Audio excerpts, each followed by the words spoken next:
여러분 반갑습니다. 시촌입니다. 오늘도 시촌과 함께 좋은 땅, 아름다운 집을 찾아보도록 하겠습니다. 대략적인 토지 경계는 이 정도 될 것 같아요. 이 땅의 면적이 186평 정도 되고요.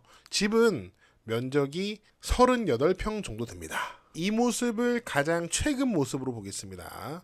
네이버 지도인데 이게 촬영 일자가 2024년 10월 불과 2달 전인데 10월인데 여기는 무슨 여름 같네요. 집에 볕이 드는 모습을 보니까 이 집은 영락없는 남양집이네요.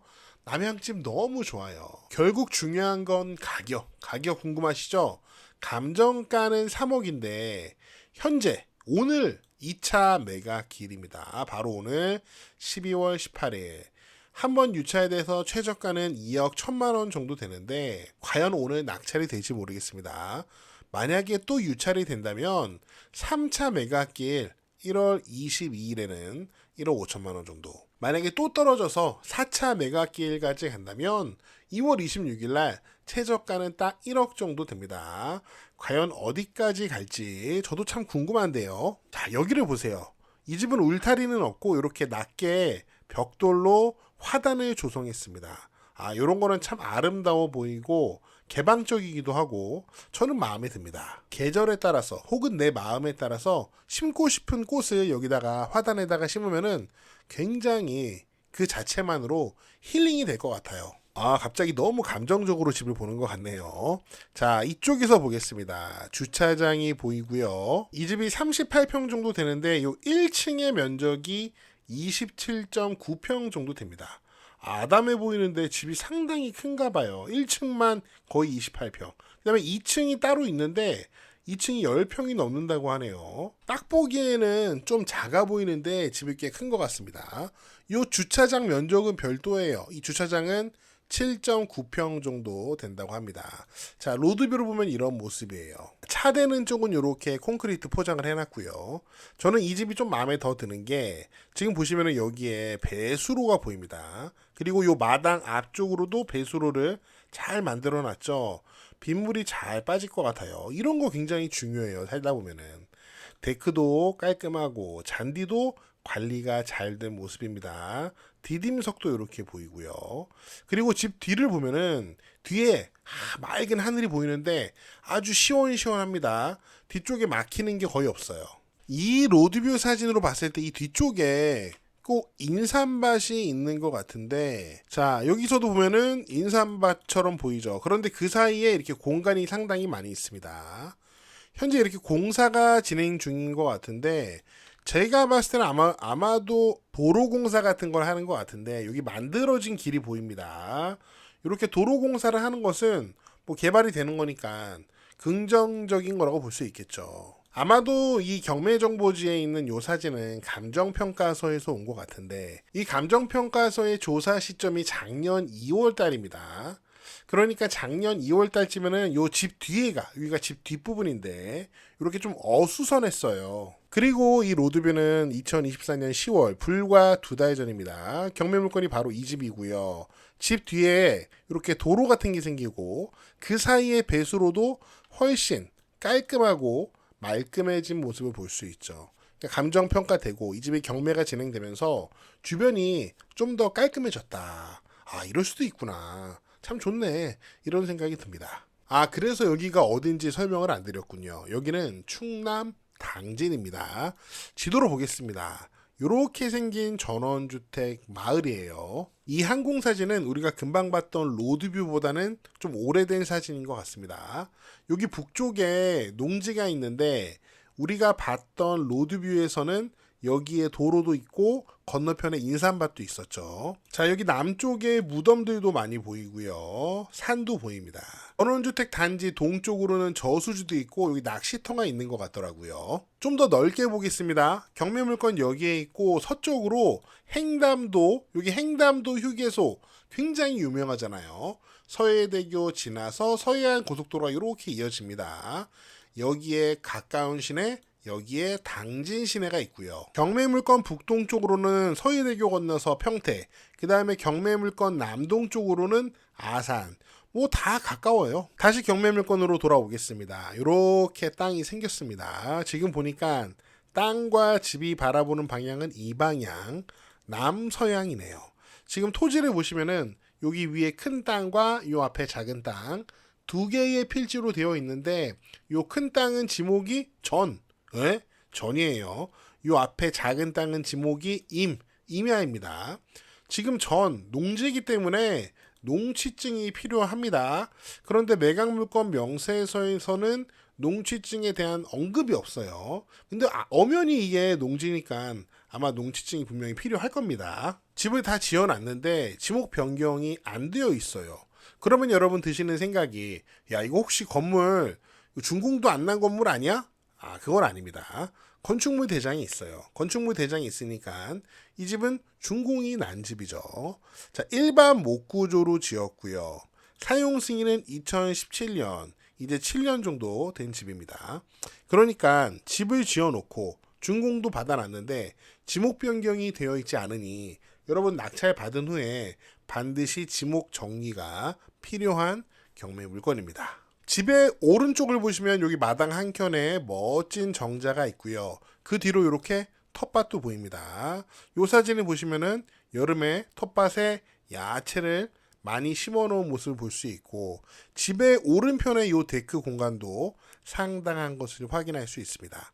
이 텃밭 뒤로 창고 같은 건물이 보이는데요. 자, 이렇게 생긴 창고입니다. 그 옆에 강아지 집이 있는데 이 강아지 집을 보니까 AAC 블록으로 이렇게 이제 뼈대를 만들어서 위에다가 판넬을 얹었네요. 강아지가 이렇게 한쪽에 서서 비를 피하고 있는 아주 귀여운 모습입니다. 자, 정자 쪽에서 집을 바라본 모습이고 마을길은 깔끔하게 포장이 되어 있어요. 경매물건과 길 건너 앞집 요 거리 그렇게 넓은 편은 아닙니다. 물론 햇빛을 가로막는 거리는 아니지만 어떤 우리가 시골에서 자연 속에서 산다 그런 생각을 할 때 이 정도 거리는 제가 보기엔 좀 답답함이 느껴질 수 있다 그런 생각이 들어요.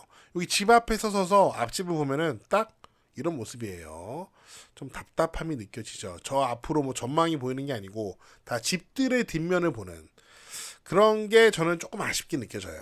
잠시만요. 인터넷, 휴대폰, 정수기 렌탈은 매달 고정으로 나가는 지출이잖아요. 보통 3년 약정을 하는데 약정 끝나고도 계속 쓰면은 놓치는 혜택이 있습니다. 그 혜택을 놓치지 마시라고 서경석의 인터넷 비교원을 소개해드립니다. 인터넷 신규 가입 시 48만원, 동시에 쓰시던 폰 그대로 유심 변경 시 최대 30만원, 거기에 정수기 렌탈까지 하면 최대 30만원 추가 혜택까지 현금 사은품 대신 55인치 삼성 TV를 받을 수도 있습니다. 싹 알아서 비교해주는 비교원 1670-2521로 전화해보시거나 네이버에 인터넷 비교원 검색해보세요.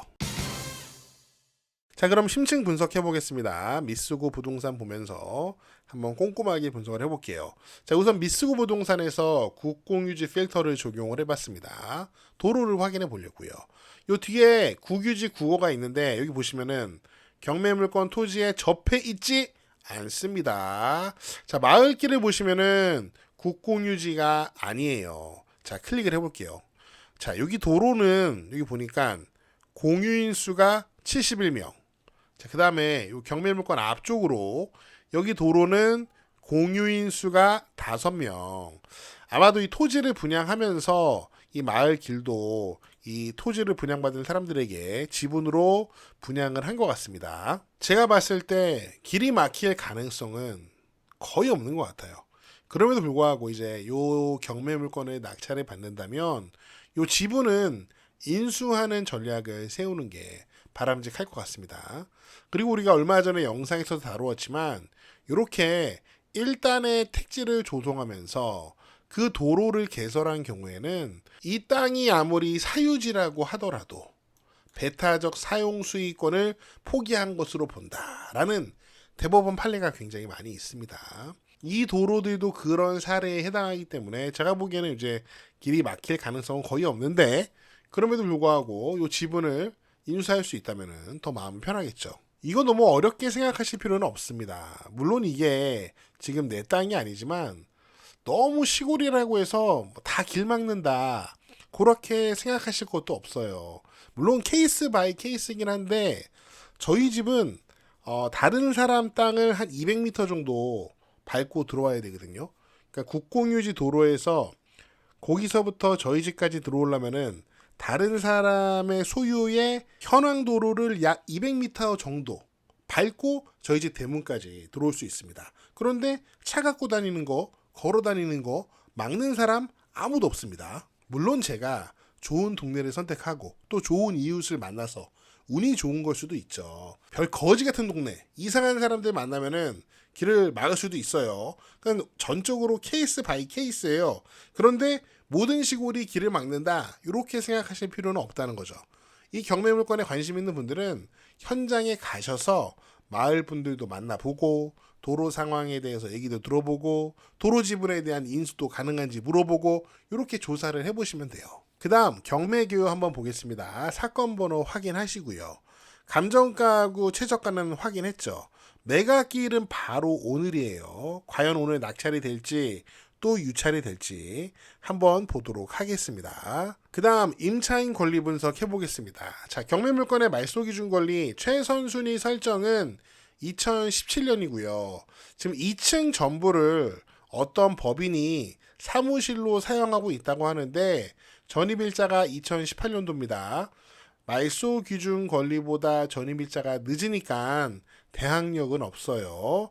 자, 보증금이 700만 원이라고 신고를 했는데 과연 경매 과정을 통해서 배당을 받아갈 수 있을지는 모르겠습니다. 얼마에 낙찰되냐에 따라 달라질 수 있겠죠.